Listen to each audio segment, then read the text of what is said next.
Boa noite a todos, meus amigos que estão participando aqui dessa nossa live. Eu, Marcelo Calamita, juntamente com Gleison, editora Napoleão, vamos fazer uma live com foco de a gente conversar sobre o livro que eu tive agora a oportunidade de lançar. Vamos basicamente trocar ideias. O que eu quero aqui é fazer algo interativo. Eu vou falar um pouco de como tudo isso surgiu e depois eu gostaria de interagir com vocês. Vários amigos, já estou vendo, muitos amigos queridos aqui participando. Fala, Lê, tudo bem? Luciano Rosa, de Portugal. Estamos aqui, Internacional, minha mãe. Beijos, mãe. Pessoal, em primeiro lugar, né, escrever o livro é uma imensa responsabilidade. Muitas vezes muita gente me pergunta, e aí como é que surgiu isso? Na verdade, eu sentia como se fosse uma missão de compartilhar toda a minha experiência. Na verdade, são 33 anos, vamos para 34 anos de experiência clínica. Desde muito cedo eu tive a oportunidade de trabalhar muito forte desde muito cedo, tanto na faculdade, na USP, que eu era monitor, estagiário, e eu, assim que saí, eu precisava pagar minhas contas, e eu consegui passar no concurso da Polícia Militar do Estado de São Paulo, e dentro da Polícia Militar do Estado de São Paulo, eu queria entrar no departamento de prótese. E o departamento de prótese da Polícia Militar tem muito paciente. Então, para mim, foi uma experiência maravilhosa poder aprender na faculdade, mestrado, doutorado, e ao mesmo tempo ter a Polícia Militar para poder praticar tudo que eu aprendia, inclusive técnicas das mais diferentes possíveis, eu conseguia praticar. E fiquei ali, depois responsável pelo departamento, tratava os policiais com TTM dentro das nossas possibilidades. Então foi uma experiência muito vasta. E eu sentia depois, mestrado, doutorado, com a possibilidade de dar aulas, eu sentia a necessidade de escrever e passar para o papel tudo isso. Só que eu sempre falava, ano que vem sai. Se não fosse a pandemia, eu jamais teria conseguido escrever, porque, na verdade, demanda muito mais tempo do que a gente pode imaginar, mas muito mais tempo. Em termos de pesquisa, que eu vou dizer para vocês, o meu livro tem muitas centenas de artigos revisados. Eu procuro não repicar referência. O que é repicar referência? Repicar referência é a gente ler um livro, ler um artigo, tá ali uma série de referências, você só cita, você não confere. E a gente fazendo isso, a gente vê que tem muitas referências, muito livro que citam coisas que às vezes não tem a ver exatamente com aquele tema, com aquele assunto específico. Então eu procurei realmente fazer uma revisão atenta. Praticamente todos os artigos eu colhi, eu tenho comigo, procurei ler, às vezes não ler com a devida profundidade, mas ler tudo para passar, para escrever algo que realmente tenha uma validade científica. Então não é um livro com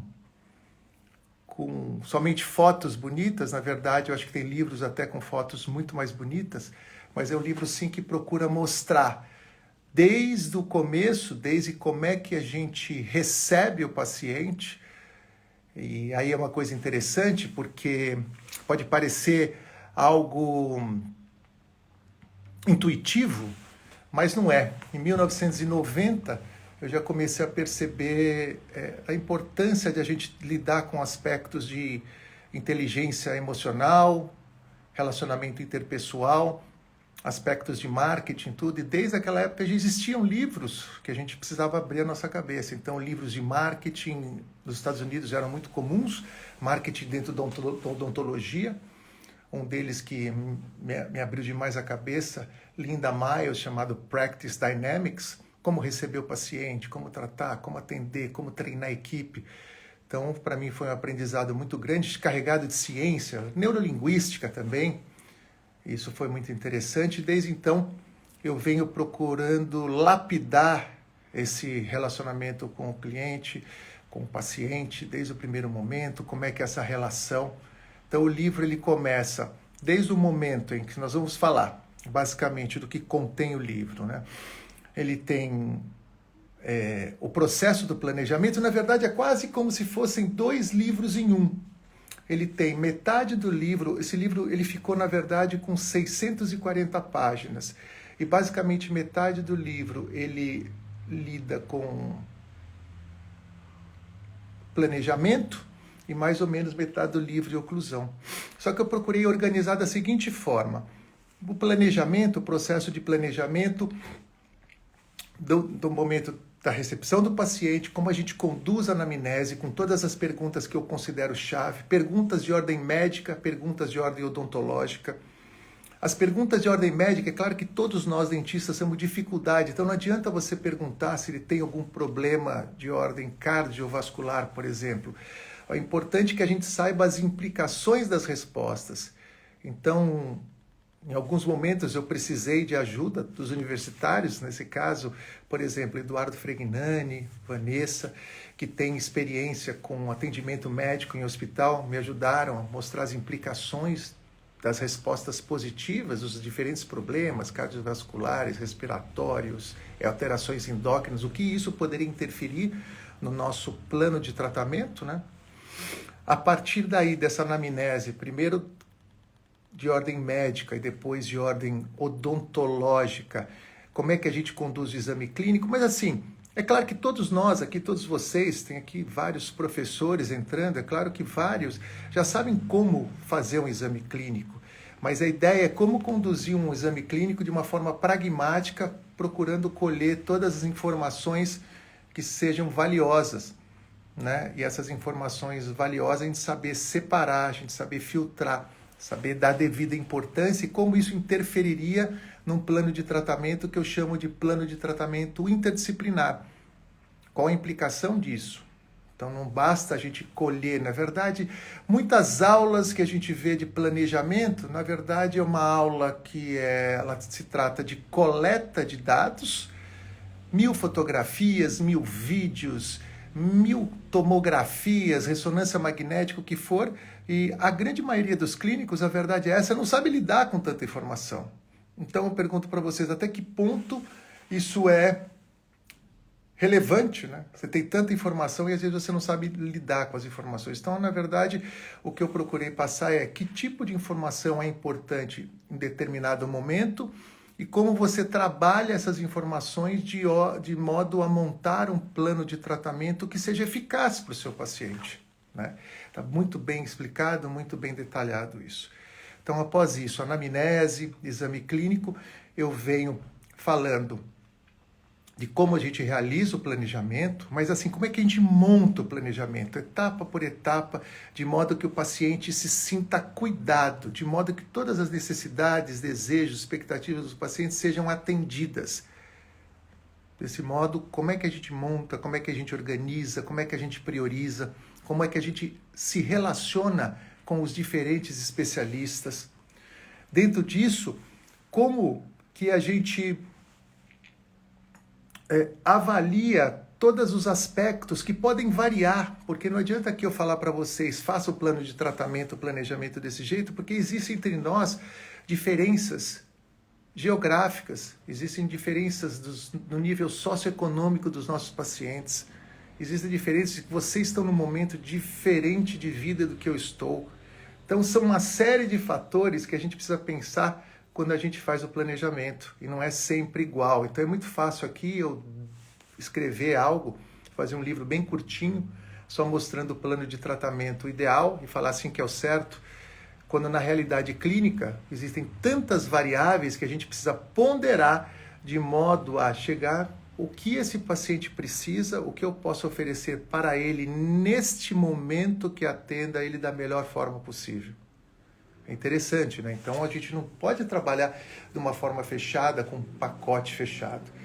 E dentro disso, a grande maioria dos planos de tratamento, ou não, a maioria das nossas clínicas, até a minha, quer dizer, eu tenho foco em reabilitação oral, mas até na minha clínica, muitos dos pacientes, eles não têm um planejamento interdisciplinar, porque os pacientes chegam às vezes no consultório com um dente ou outro com problema estrutural, lascado, restauração debilitada. Claro, precisa fazer uma limpeza, outros querem um clareamento.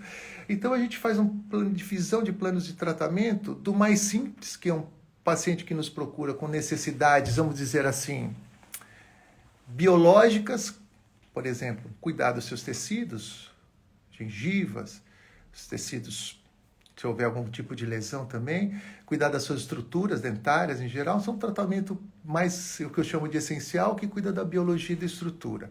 Existem outros pacientes que, além da biologia e da estrutura, eles precisam também de cuidar da sua parte funcional.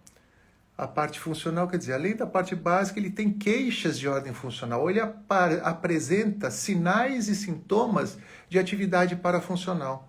Aqui é uma coisa muito importante, que é onde a maioria das pessoas se perde. Fala, pô, mas e aí, o que eu faço? Envolve função.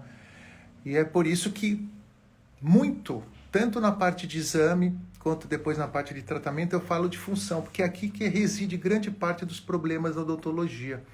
O pouco entendimento em relação à função, a grande confusão que existe em relação aos aspectos oclusais. Essa confusão vem desde a faculdade, porque, na verdade, o ensino da oclusão ele é um ensino muito segmentado. A gente aprende fragmentos de oclusão em diferentes disciplinas. A gente aprende um pouco na anatomia, morfologia, a gente aprende um pouco na dentística, um pouco na pele, um pouco na endo, muito na prótese. A maioria não tem disciplina de oclusão. Cada professor fala uma coisa e enfatiza o seu aspecto, né? Um aspecto periodontal da oclusão, um aspecto endodôntico, um aspecto protético. Chega no final, a gente sai sem aquele quadro geral, a gente sai sem o quadro completo da oclusão.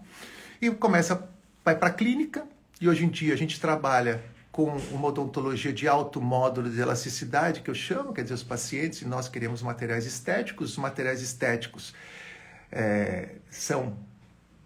eles não reagem bem ao excesso de forças, aos excessos de forças de flexão, aos excessos de forças de cisalhamento, e acaba muitas vezes fraturando. Aí que o clínico vem e fala, pô, eu quero aprender, eu preciso aprender oclusão. Na verdade, ninguém quer aprender oclusão, porque é chato para a maioria das pessoas, mas eu preciso.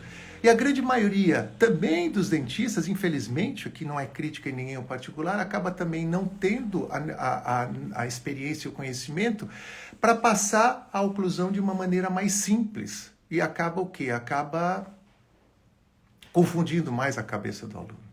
Acabam se criando seitas, religiões em que se enfatizam, às vezes, aspectos morfológicos, o engrenamento correto, se propagando desenhos oclusais, do tipo, tem que ter tripoidismo, tem que ter essa relação côndilo, essa relação ponta de cúspide e fundo de fossa, senão isso vai falhar, o que a gente sabe que não é verdade. A odontologia, a oclusão, ela é muito mais biológica do que isso. Então é isso que eu procuro fazer. Não estou inventando nada. Eu estou simplesmente tentando traduzir a parte da literatura da oclusão que há muitas décadas mostra esse aspecto mais biológico, um aspecto que considera o fator de adaptação individual do paciente no diagnóstico e no tratamento. Dessa forma, a gente vai oferecer o tratamento que aquele paciente precisa, interpretando sinais e sintomas. Então, por que eu dei essa volta? Eu dei essa volta para, desde o exame clínico, eu já vou colher os dados que vão me mostrar, por exemplo, que tipo de tratamento funcional eu preciso fazer para ele. Por exemplo, a partir dos sinais e sintomas iniciais, eu vou saber se esse paciente vai precisar usar uma placa interoclusal protetora, estabilizadora ao final do tratamento. O que eu quero dizer com isso? Fala assim, você examina, existe naquele paciente sinais de atrição que evidenciam uma atividade parafuncional. Não adianta você fazer lindas facetas ou lindas coroas, restabelecer as guias funcionais desse paciente. Porque se esse paciente apresenta essa atividade parafuncional, nenhum tratamento oclusal, nenhum tratamento odontológico é garantia que ele vai parar de ter aquela atividade, de expressar, vamos dizer assim, aquela atividade parafuncional. Então a gente tem que tomar muito cuidado com isso, porque a partir do momento que a gente considera isso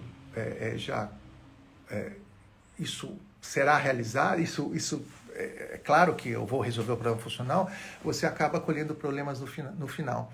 Então, no exame, por exemplo, a partir do momento que você sabe avaliar o padrão de facetas de desgaste que ele tem, você consegue avaliar a magnitude dessa atividade parafuncional. Tá? Você consegue avaliar o padrão de atividade parafuncional. E, já no diagnóstico, e depois já intuindo no planejamento, que tipo de alterações nessa oclusão você vai fazer para que ele resista mais. Um exemplo. Você vê caninos muito desgastados, você vê facetas de desgaste amplas num paciente que tem o que a gente chama de uma atividade parafuncional com movimentos laterais amplos. Um padrão de desgaste horizontal, que eu classifico como horizontal. Se você vê esse tipo de paciente, que é o pior paciente que tem para a gente tratar, e na verdade é um tipo de paciente que está aparecendo muito no consultório, esse tipo de paciente você vai tratar, e se você não tomar alguns cuidados, é o paciente que vai ser mais sujeito a vir a fraturar ou ter insucesso nos tratamentos que vocês fizerem. Então, por exemplo, esse é um paciente que, quando vocês detectam esse tipo de padrão, além de vocês já é um tipo de paciente que faz esses movimentos laterolaterais amplos, um padrão horizontal de parafunção, então eu vou ter o quê? Que prover uma guia. Essa guia não pode ser muito inclinada, porque a guia inclinada acaba de certa forma estimulando alguns movimentos, porque esse paciente que tinha uma guia mais aplanada, quando você inclina muito, com o objetivo que você aprendeu a falar, eu vou devolver a tal da guia em canino, que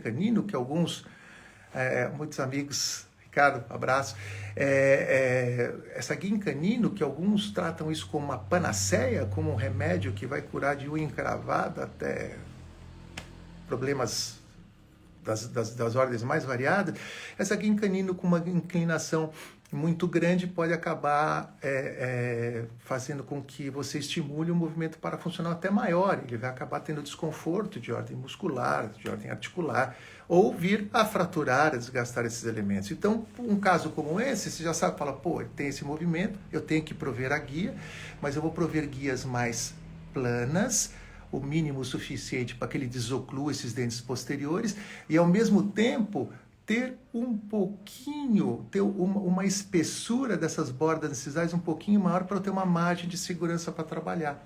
E, se possível, já pensar na seleção dos materiais, escolhendo materiais que tenham uma resistência flexural, uma resistência ao cisalhamento maior, porque esse paciente chega no final do movimento, ele pode vir a solicitar demais aquela região e esse material vir a sofrer fadiga no final. Então, estão percebendo? Quer dizer, eu já sei do começo do tratamento, eu já sei se esse paciente vai precisar de uma placa ou se não vai precisar.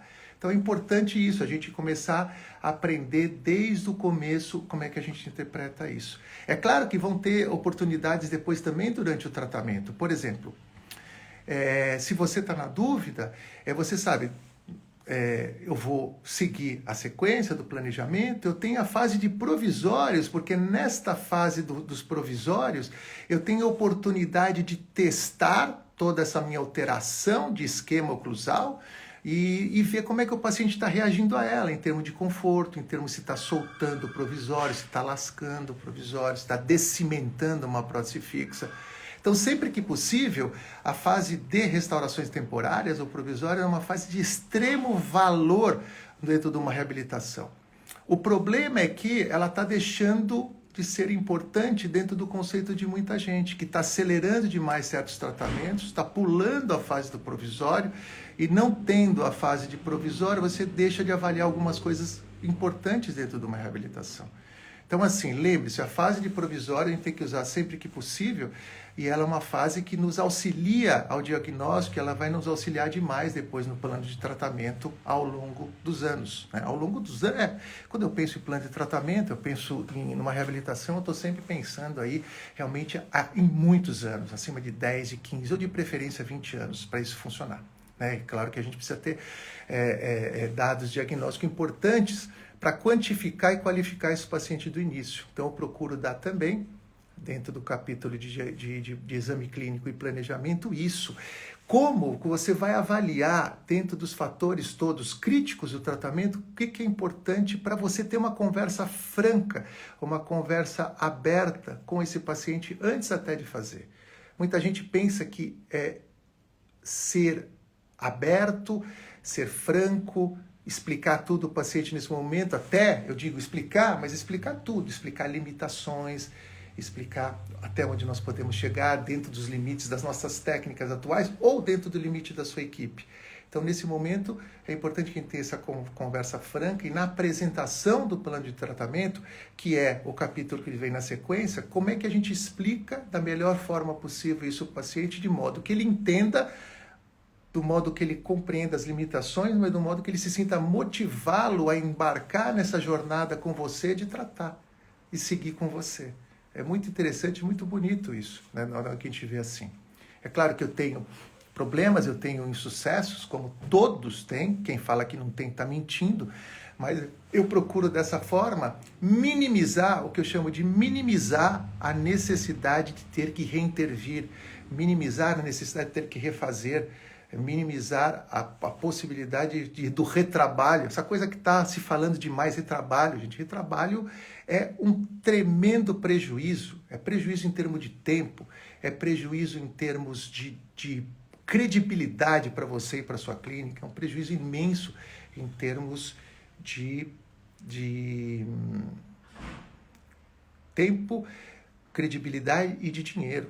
Então a gente tem que estar muito atento para reduzir isso. Então vocês estão vendo? Então uma jornada que eu mostro o exame, a anamnese, o exame clínico, planejamento. Dentro do planejamento, um aspecto importante, que eu tive a ajuda do Zé Beto, Guilherme Cabral, como é que a gente seleciona os materiais restauradores, diretos e indiretos. Temos que estar atento, temos que ter memória, temos que ter a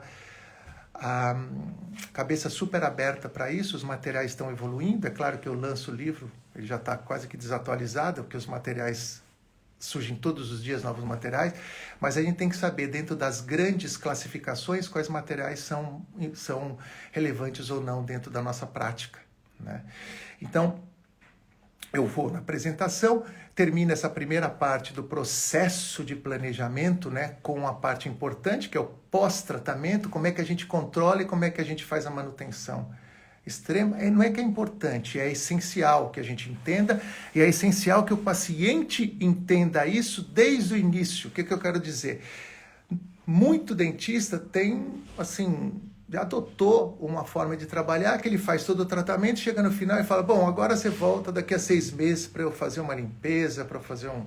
Não, isso, na verdade, não deve ser dessa forma. Quando você apresenta o plano de tratamento, você já tem que apresentar para o paciente que existe também um plano de pós-tratamento, um plano de controle e manutenção. E a todas as consultas dele, se ele existir alguma coisa que ele não faz direito, por exemplo, ele não limpa direito, fala, olha, nós precisamos fazer isso, porque se você não cuidar, o fator etiológico, ou seja, essas bactérias que estão aqui, que deram cárie no seu dente, vão também dar cárie sob os nossos trabalhos. Então é importante que você preste atenção nisso, nos fatores etiológicos daquele paciente, e reforce a cada consulta.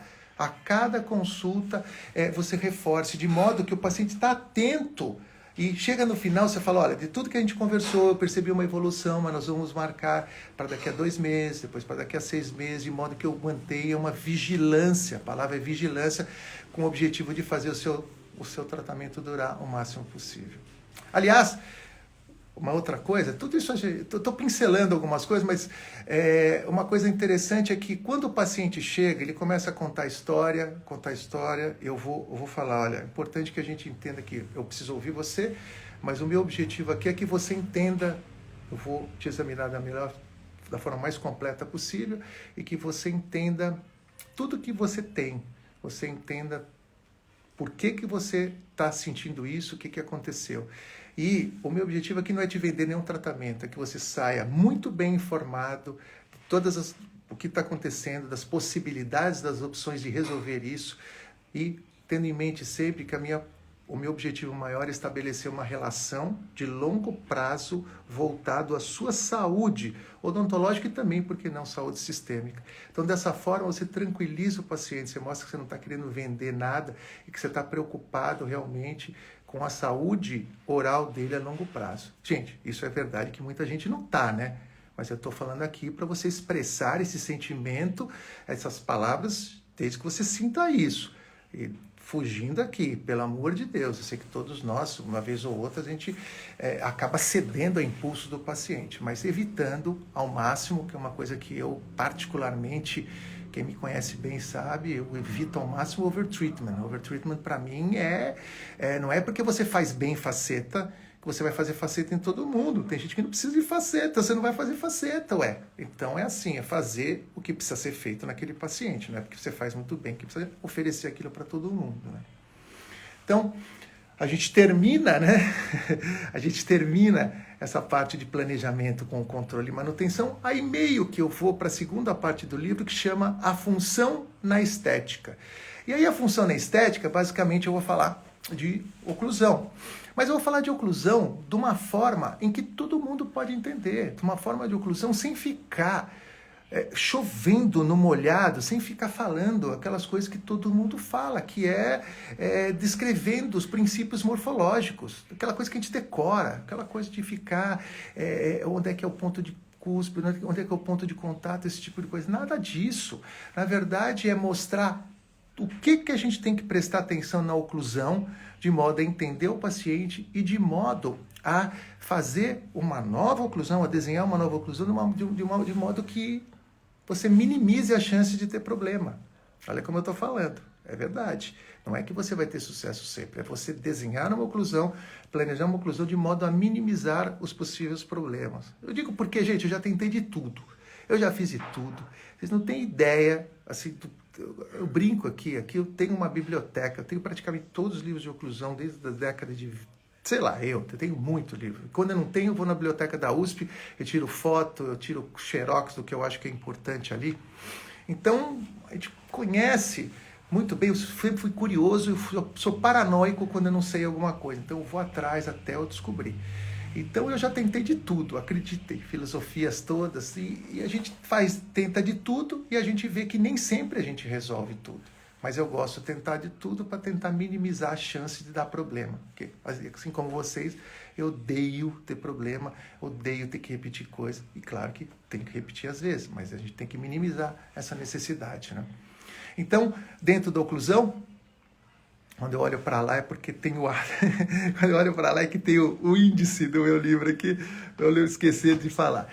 Tem a primeira coisa é a introdução à oclusão funcional. Por que funcional? Porque oclusão, né, em geral, ela é um relacionamento, ela é descrita de modo muito estático.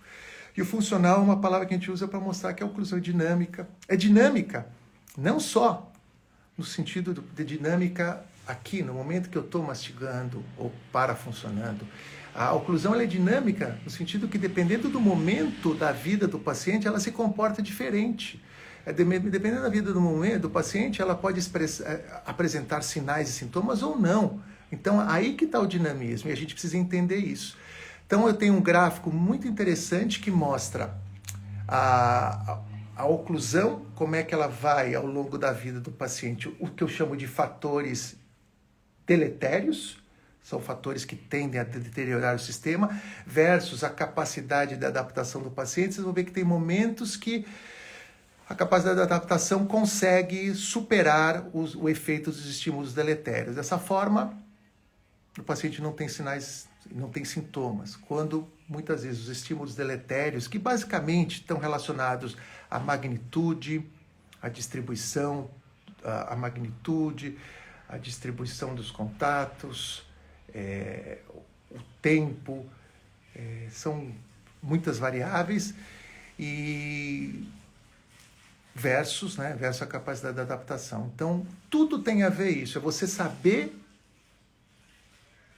identificar o momento que você está entrando na vida desse paciente e saber identificar se ele precisa do tratamento agora ou não. Olha que interessante, porque muitas vezes você vê os desgastes, esses desgastes são frutos de desgastes do passado. E talvez essa atividade parafuncional, como eu falei, dentro do dinamismo da oclusão, talvez ela não esteja se expressando no momento. E é assim mesmo. E se você tiver dúvida, interessante com relação à oclusão, se você tiver dúvida, é melhor você esperar, é melhor você controlar e numa próxima visita você reavaliar aquilo, como está acontecendo. Hoje em dia, antes era mais complicado, mas hoje em dia, para quem faz uso da odontologia digital, é até mais fácil, porque com a odontologia digital você consegue quantificar isso, né? Você escaneia hoje, escaneia daqui a um período de tempo de 6 meses, por exemplo, você consegue quantificar em termos de microns até se está vendo ou não desgaste. Então, uma coisa muito interessante, muito educativa até para o paciente. Então, sempre que você tiver dúvida em relação à oclusão, aguarde, espere, controle, faça procedimentos não irreversíveis. Faça procedimentos reversíveis, eu quero dizer, procedimentos do tipo uma placa interoclusal, estabilizadora, nisso você já ensaia alterações na oclusão, tá? Você vai fazer ajuste oclusal raramente, ajuste oclusal somente se for um ajuste pontual e você detectar que existe uma relação de causa e efeito. O que eu quero dizer com isso? Se você vê um dente está com mobilidade, um exemplo, e essa mobilidade, você vê que aquele dente está sendo sobrecarregado, você pode ajustar pontualmente esse dente. Aí sim, relação de causa e efeito. Não saiam ajustando oclusões porque vocês acham que aquela DTM está associada com uma mala oclusão. Não, isso é uma loucura, porque isso, na verdade, está até, né, todas as pesquisas, toda a ciência atual mostram, não conclui dessa forma. Não estou falando que a oclusão ela é totalmente separada, uma entidade separada da DTM. Não, estou falando que muitas vezes ela não é o fator principal, então a gente precisa tomar cuidado. Agora, por exemplo, você vê dentes com mobilidade, você vê dentes com abfrações, e não é só dente de abfração, nem sempre tem problema, você vê dente com abfração, e esse mesmo elemento, ele tem uma sobrecarga oclusal, e você pode redirecionar esse contato? Sim, você pode fazer sem com que o dente perca o contato. Você está simplesmente redimensionando as forças sobre ele e redirecionando, né, essas forças. Então, redimensionando, redirecionando. Dessa forma você tende a melhorar o quadro. Interessante isso, né? Interessante como a gente tem que interpretar a oclusão de uma forma mais biológica, o que é extremamente importante dentro dos conceitos atuais.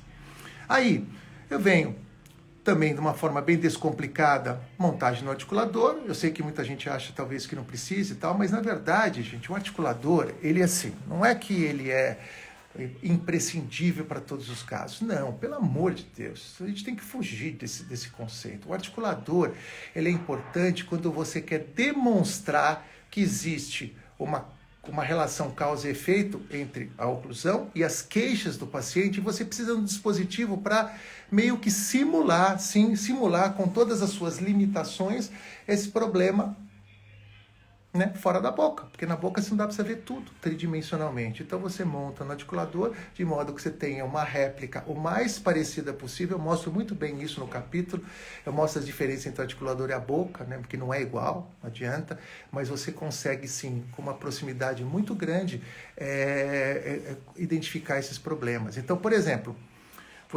o paciente ter interferência não é um problema ter interferência. Mais de 90% de nós temos interferência. Sim, mas 90% de nós aqui, dentistas, e da população em geral. Os estudos mostram isso, 90%. Eu acho que até mais. Eu diria mais do que 90%, que a gente vê interferência, né? Então, quando ajustar essa interferência, é necessário ajustar, depende dos sinais, dos sintomas, e depende quando você monta no articulador o que você vai ver. Porque se você monta no articulador, você fala realmente tem uma interferência grande, a mandíbula está indo para tal lado, a mandíbula vindo para tal lado, ela tende a comprimir o disco de um lado, ao mesmo tempo o pterigoideu lateral do outro lado faz um esforço maior, ele acaba ficando hiperativo. Então você começa a ver e aí você vê se os sintomas do paciente batem com isso. Aí você fala, pô, interessante, realmente essa interferência. Deixa eu ajustar essa interferência no articulador, não ajustar na boca. Ajusta no articulador, aí você ajusta no articulador, você vê para onde vai a mandíbula e a partir de onde vai essa mandíbula, você vai conseguir ver se você consegue, por meio de alguns ajustes oclusais, normalizar essa posição, o que teoricamente poderia levar a uma melhoria do quadro do paciente. Eu estou falando teoricamente porque nunca existe uma relação direta entre DTM e oclusão, mas pode ser indireta por redistribuição de esforços, né?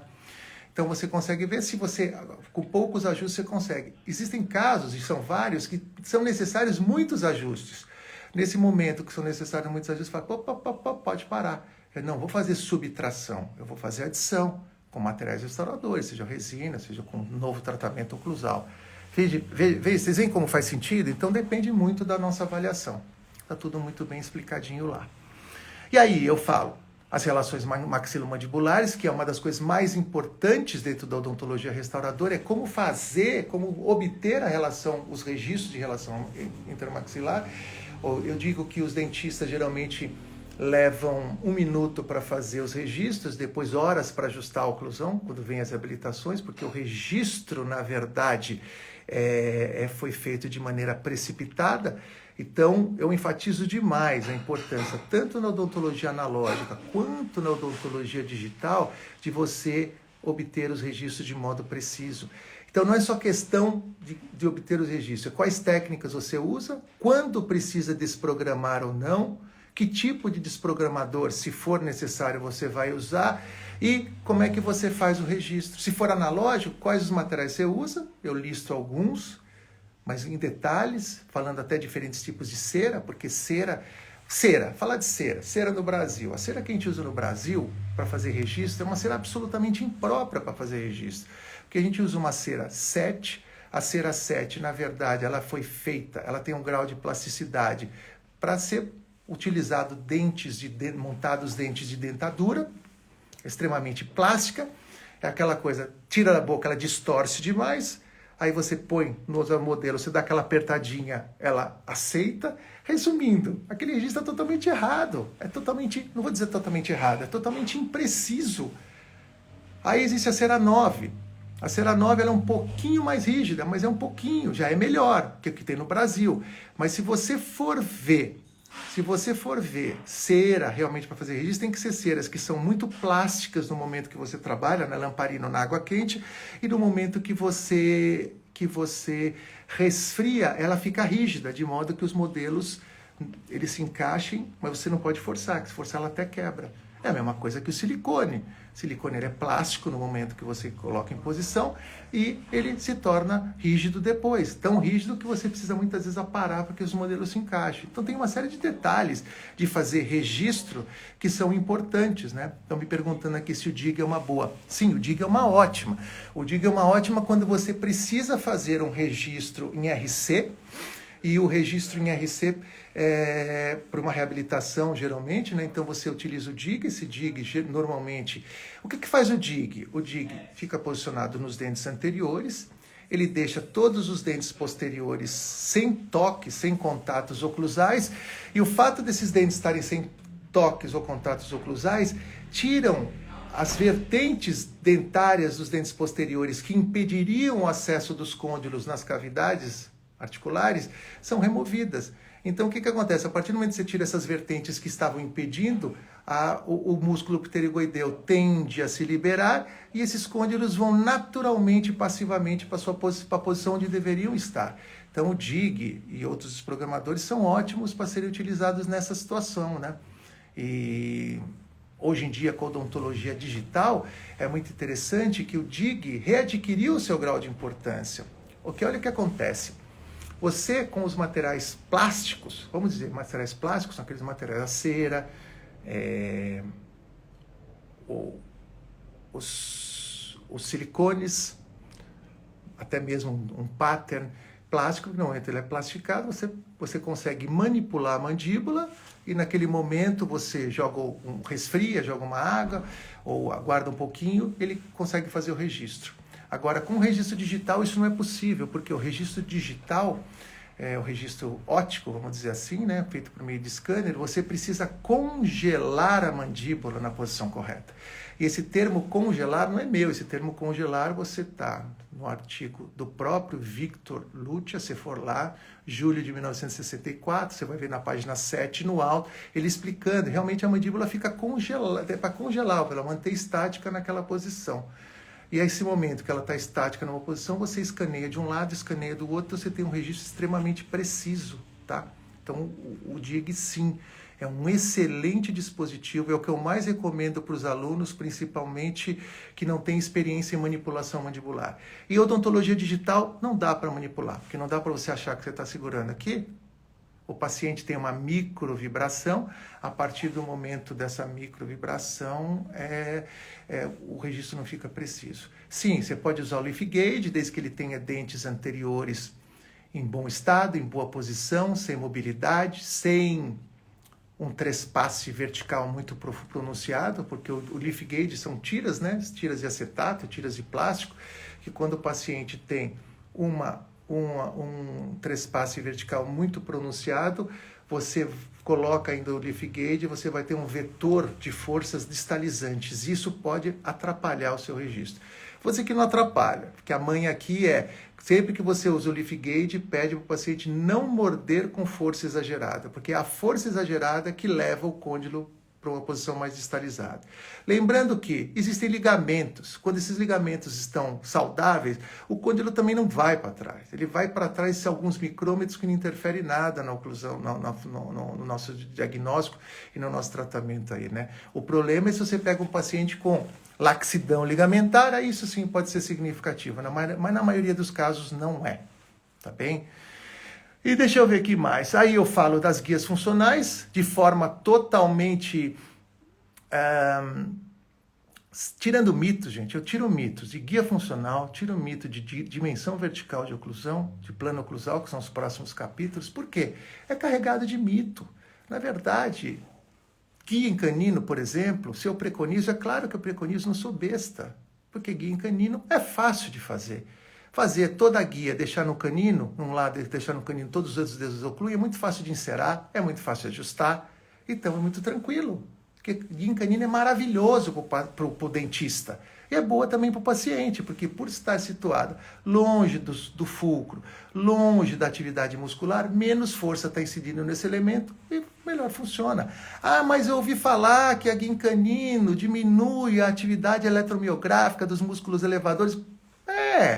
Mas isso é um bônus, isso não tem nada a ver, isso aí é pouco, perto do benefício da alavancagem que tem de você botar para frente, longe da força, as guias. Então é uma maravilha.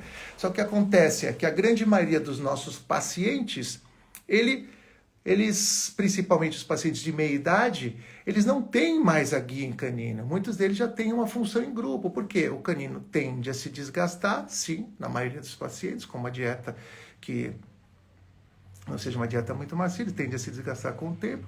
E aí existe uma guia, uma função em grupo esculpida pela própria função do paciente, que é saudável. O problema não é a função em grupo, isso que é interessante. O problema é a função em grupo patológico. O que significa isso? A função em grupo patológica é aquela função em grupo que o dentista faz, por exemplo, um pré-molar, e cria uma interferência do pré-molar onde não havia. Aí sim você está criando uma função em grupo patológica. Agora, se é aquele toca no canino, toca no pré-molar, toca no outro pré, função em grupo, parcial, não tem sinais de sobrecarga, não tem sinais de abifração, o sistema está se comportando bem. Você não precisa meter uma guia em canino se o paciente tem a função em grupo, porque muitos pacientes acima de 40 anos têm essa situação, entendeu? Então é interessante isso. Então eu desmistifico, falo que dá para usar uma ou para outra, simplesmente a guia em canino é muito mais fácil de ajustar. A função em grupo é extremamente complicada de se ajustar. Porque não é assim fazer. Aliás, é uma coisa. Como é que ajusta a guia em canino? Fecha, faz movimento para lá. Fecha, vai movimento para o lado. Gente, a gente não funciona assim. Fazer o ajuste da guia em canino de dentro para fora é muito fácil. É muito fácil, mas a gente não mastiga de dentro para fora. A gente mastiga de fora para dentro e cerca de meio a 1 milímetro muito próximo do ciclo mastigatório. A gente mastiga dessa forma. Então, quando eu vejo o pessoal em curso mostrando, olha, eu terminei com guia em canino. E essa pontinha do canino com pontinha do canino, mostrando como ele fez aqui em canino, eu falo, isso não tem nada a ver. Porque ponta de canino com ponta de canino é a parte final do movimento, né? Que não é nem um movimento funcional, é um movimento que está contido no envelope de função, aquela coisa do Posselt, mas é um movimento extremo. A gente não usa esse movimento para quase a totalidade do que a gente faz. A gente usa esse movimento até aquele ponto para quem range, para quem tem uma atividade parafuncional. Aí sim é importante, mas para a grande maioria de nós não. Então o guinho canino você tem que ajustar de dentro para fora e de fora para dentro, mandando o paciente mastigar. Aí você, que é uma coisa muito interessante, porque a gente tem que pensar, a gente ajusta toda a oclusão de um jeito que o paciente não mastiga, de dentro para fora.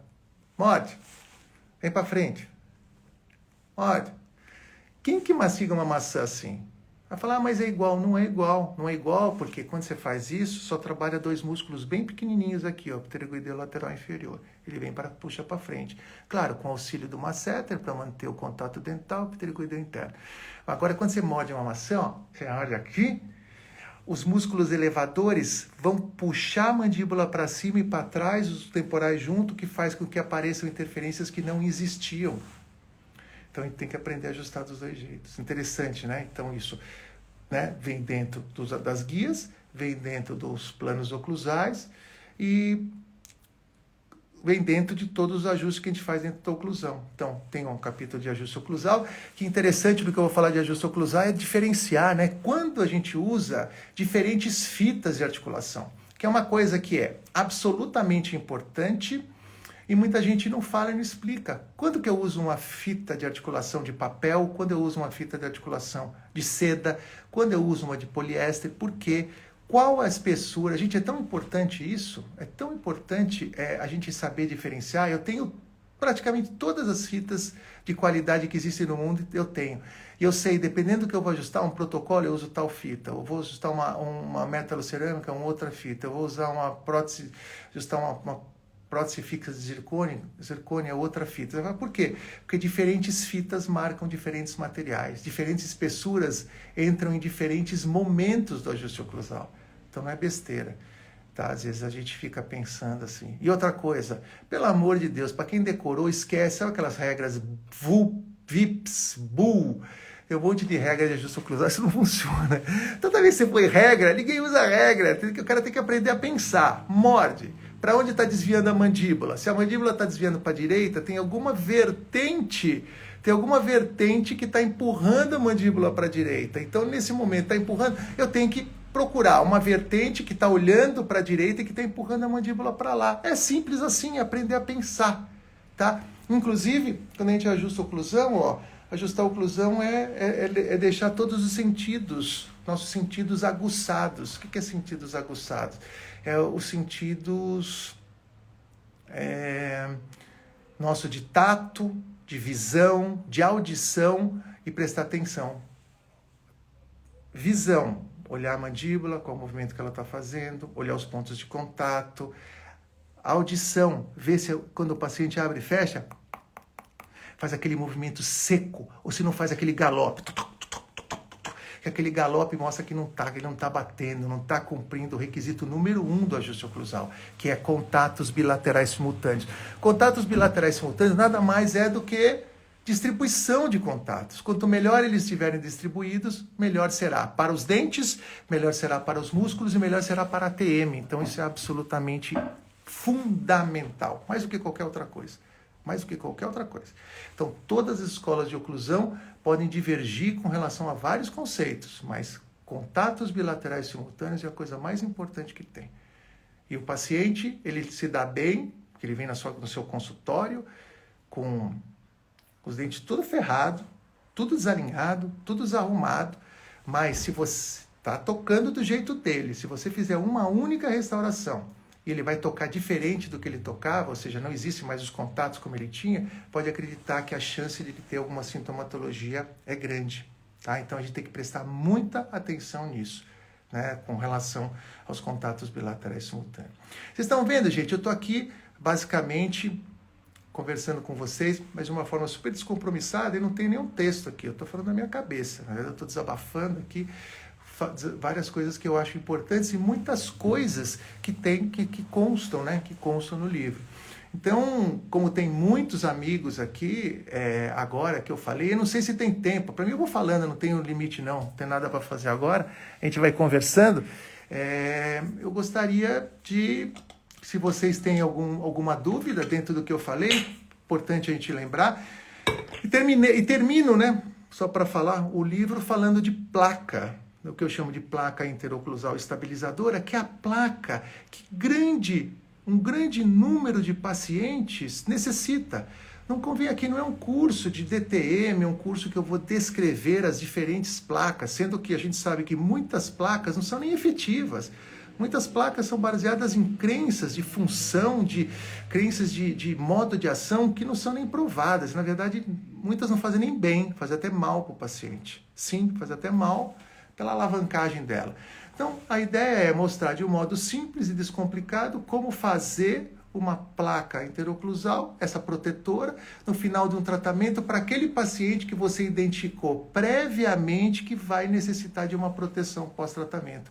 Que, em geral, é aquele paciente que apresenta sinais de uma atividade parafuncional noturna, basicamente um bruxismo do sono, né? Porque aqueles que você diagnostica como um apertamento, muito provavelmente como um bruxismo de vigília, estou pincelando algumas coisas, tá? Esse não vai se beneficiar demais com a placa, não é? Ele vai se beneficiar com outras metodologias, com biofeedback talvez, mas não com uma placa. Mas para o nosso paciente que range, que mostra aqueles sinais de rangimento, muito provavelmente por um bruxismo do sono, esse sim vai se beneficiar demais. E aí eu explico, tem modo como cuidar da placa. Eu estou disponibilizando também no livro alguns PDFs e alguns arquivos Word que vocês podem trabalhar a ficha clínica de vocês, para vocês personalizarem. Tem orientações como usar a placa, tem orientações de exame clínico, como fazer o planejamento. Na verdade, a ideia ali é compartilhar, não é esconder nada, tudo que eu acho importante dentro da reabilitação, de verdade, tudo que eu acho importante, assim. Claro que não dá para botar tudo no livro, né? Não dá para botar tudo, mas assim, eu acho que o mais essencial tá lá, E vocês, eu acho que vocês estão aí, eu não sei, eu não estou conseguindo ler, porque senão eu tenho tantos amigos, tantas pessoas queridas aí, que de vez em quando eu perco o fio da meada, que eu olho aí, eu falo, pô, chegou, tem um amigo a mais aí, então eu não estou agradecendo muito de vocês, falando um oi, porque a gente acaba perdendo essa linha de raciocínio, né? Mas vocês viram que eu procurei. Pô, tô falando, na verdade, há 52 minutos. Eu não sei se eles vão interromper aqui o nosso bate-papo. Se eles interromperem, eu acho que até continuo. Vamos começar, então, com algumas perguntas, né? De vocês fazem as perguntas e eu vou respondendo se vocês têm interesse em algum tema.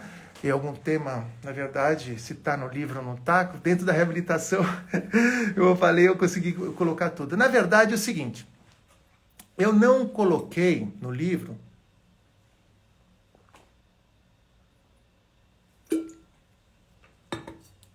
caramba, falando muito, né? Eu não coloquei muitos aspectos técnicos. O que eu quero dizer? O livro ia ficar muito grande. A ideia era, eu já tinha até alguns capítulos escritos, estão bem completos até, mas se eu colocasse preparo, colocasse moldagem, se eu colocasse cimentação, que basicamente, vou deixar assim gravado, viu, Vitor? Vou deixar gravado. Pessoal que chegou agora, pessoal que chegou no final, não é por nada não, assim, não é que é questão de a gente falar, eu acho que eu compartilhei umas coisas bem interessantes. Eu estou falando meio rapidamente, um pouco por cima até, mas eu chamei atenção para muitas coisas importantes aí, tá? Eu acho que vale a pena vocês, eu vou deixar gravada, vale a pena vocês darem uma olhada depois aí, né? Obrigado, Luciano. Então, vamos abrir para pergunta. Se acabar, Vitão, tudo bem? Parabéns pelo seu livro, viu, Vitor? Vitor Clavijo aí, Vitão, sou seu fã total, cara. Obrigado, Regina. Vamos lá. Alguma pergunta importante? Me perguntaram, bom, gente, é um problema, né? Já perguntaram, quando não tem dente anterior? E se é paciente de prótese total, se dá para fazer DIG? Infelizmente, não. Então, o que eu diria para vocês? Tem gente que se preocupa com umas coisas que não é o mais importante. O que acontece? A gente vê muita gente vindo da dentística. Aí o cara da dentística, ele é ótimo para fazer isolamento absoluto, ele é ótimo para cuidar dos mínimos detalhes de uma restauração, de um procedimento de adesão. Se isso é bom, isso é absolutamente essencial, super, perfeito. Mas aí quando o cara vai para a reabilitação, que ele começa a querer fazer reabilitação, ele se assusta com algumas coisas que não são tão importantes. Por exemplo, vai tratar um paciente dentado. O aumento de dimensão vertical, fica elucubrando se isso vai causar algum problema do paciente. Não vai causar nada. Aumento de dimensão, desde que você respeite certos limites, eu vou dizer para vocês, até 5 milímetros, com grau absoluto de segurança, vocês podem trabalhar. A partir daí exige um pouquinho mais de planejamento. Mas se vocês estão trabalhando dessa forma, com dimensão vertical um paciente dentado, e você consegue tirar uma relação maxilomandibular precisa, acreditem, o paciente vai se acostumar a esta oclusão na nova dimensão, porque você soube ajustar a oclusão na nova dimensão vertical. Ou a propriocepção do paciente, no paciente dentado, tanto em questão de guias, quanto em questão de aumento de dimensão, contatos posteriores, ela ajuda demais o dentista. Ela ajuda no feedback, o paciente vai falar se está bom ou não, e ela ajuda você a saber, né, se você está bom, se você está ajeitando, se não, quando você precisa ajustar ou não. Perfeito. Agora, o grande problema é quando você faz prótese total. Então, prótese total não dá para usar DIG, prótese total você está reposicionando músculos, está reposicionando língua, você está reposicionando dente, e ainda você tem que mudar a dimensão, tem que fazer o registro numa coisa que está se movimentando. Isso que é o inferno. Lembrando que muitas próteses totais vão virar protocolos, planejamento protocolo, então você está fazendo essa pergunta é boa, essa pergunta já falo já, então já que eu estou falando de dimensão vertical. Então, o problema, o crítico é a gente... Não. Ó, eu vou encurtar. Tomografia para planejar aumento de dimensão vertical, canal errado. Deve ter outro aí no YouTube, não é nesse. Não é nesse, não. Tomografia para aumento de dimensão vertical, outro canal, é outra pessoa, não sou eu.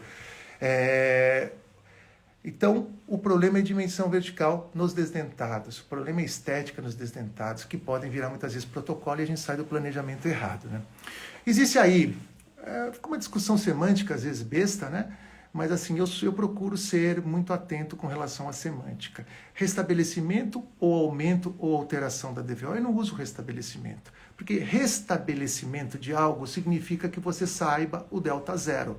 O delta zero é como é que esse paciente era antes para eu restabelecer. Você tem estudos de longo prazo, os únicos que mostram, você tem cefalometria desse paciente quando ele terminou a sua fase de crescimento e mostra essa dimensão vertical, para aos 50, 60 anos você restabelecer? Não. O fato é que o paciente chega no consultório, você nem sabe se perdeu dimensão. Também não uso perdeu dimensão. Acho isso uma afirmação que não é uma afirmação correta, porque você não sabe se perdeu.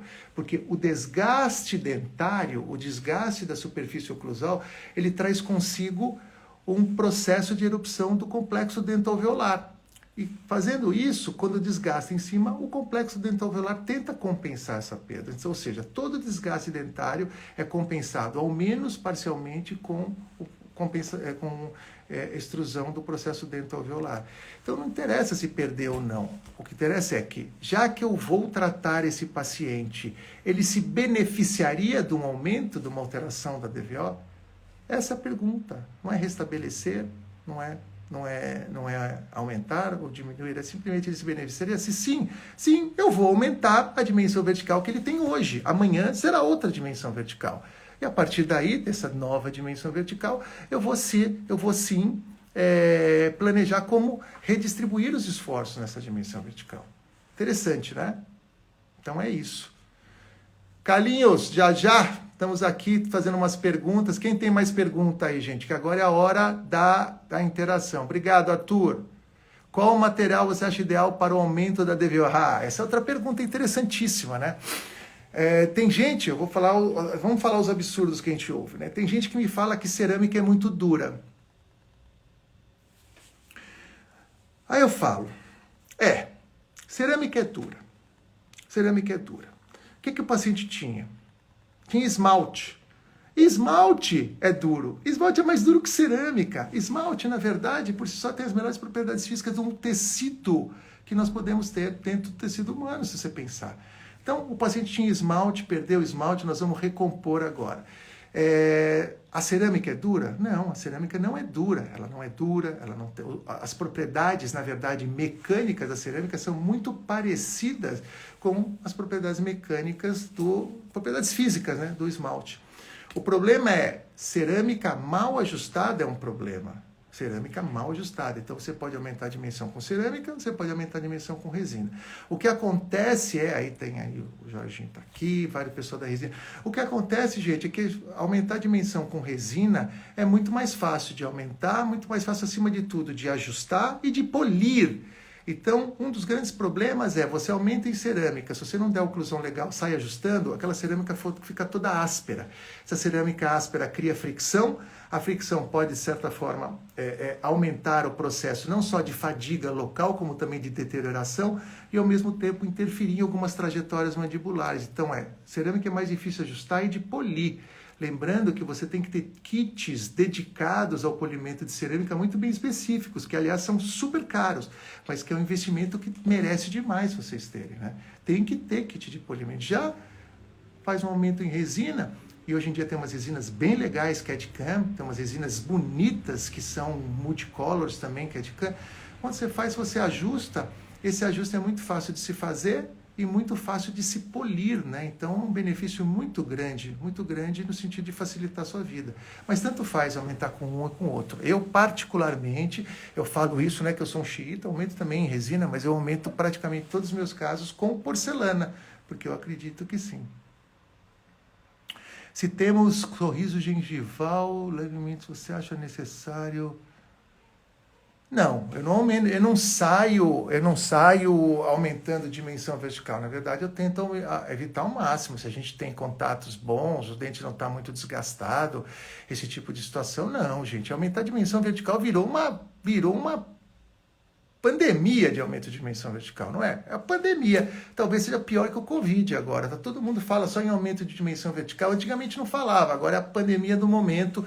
Eu acho que o pessoal está com menos paciente no consultório, resolve aumentar a dimensão vertical de todo mundo, que aí você fica com bastante trabalho, né? E o ruim, se não aumentar direito, você vai ficar com trabalho depois também, porque o problema não é aumentar a dimensão vertical, é ajustar a oclusão na nova dimensão, que aí é complicado, principalmente em cerâmica. Então, cuidado para isso, né? Eu aumento quando necessário, como eu falei, quando o paciente vai se beneficiar disso. Na verdade, a função de grupo eu uso raramente. A função de grupo é muito interessante de se usar, e eu gostaria só de citar. O caso mais interessante é você faz um protocolo de resina. Esse protocolo de resina é aquele paciente que tem atividade parafuncional. Se você deixa a guia só em canino, muitas vezes ele tende a quebrar. Quebra toda hora o canino. Tá. Então, quando você distribui a força entre o canino e o premolar, entre o canino e o premolar, você vai reduzir em mais de 50% a chance de soltar aquele canino, né? Então eu gosto de utilizar a função de grupo nesse momento. Thanos, na verdade a função de grupo, eu sou, né, não sou, como eu falei para você, não sou contrário ao uso da função de grupo, mas eu só ressalto a dificuldade de ajustá-la. Porque olha o que acontece, se você desenha uma oclusão em função de grupo, a oclusão em função de grupo, ela teve o seu auge, na verdade era assim. Evolução da oclusão. Acreditem, a gnatologia começou em 1927 defendendo a balanceada bilateral. Demorou 30 anos para os próprios autores da gnatologia, falando aqui Stewart, falando de Staller, eles perceberam que a oclusão balanceada bilateral não eram boas para pacientes tentados, porque em geral elas acarretavam desgaste excessivo e acarretavam também problema periodontal nos posteriores. Aí eles começaram a mudar, houve um câmbio inicialmente para oclusão oclusão balanceada unilateral, que nada mais é do que a função de grupo, e alguns autores, aí digamos, a escola de Pankeyman e Schuyler, que teve seu auge nos anos 60, começou a desenvolver, né, fazer a função de grupo. Só que a função de grupo no articulador você não consegue replicar. Não consegue replicar porque você precisa de um articulador totalmente ajustável, porque aí a posição do côndilo e a trajetória condilar de ambos os côndilos são extremamente importantes, porque quando pega só no canino é muito facinho, você tem aqui um triângulo só no canino, é muito fácil dar guia em canino, quase que em charneira você consegue dar. No semi-ajustável, com certeza. Agora, para dar uma função de grupo efetiva, você precisa de um articulador com umas propriedades de maior precisão, que tenham a trajetória condilar. E algumas vezes até é necessário até ter um immediate side shift aí, dependendo do articulador, porque isso é importante para desenhar uma função em grupo.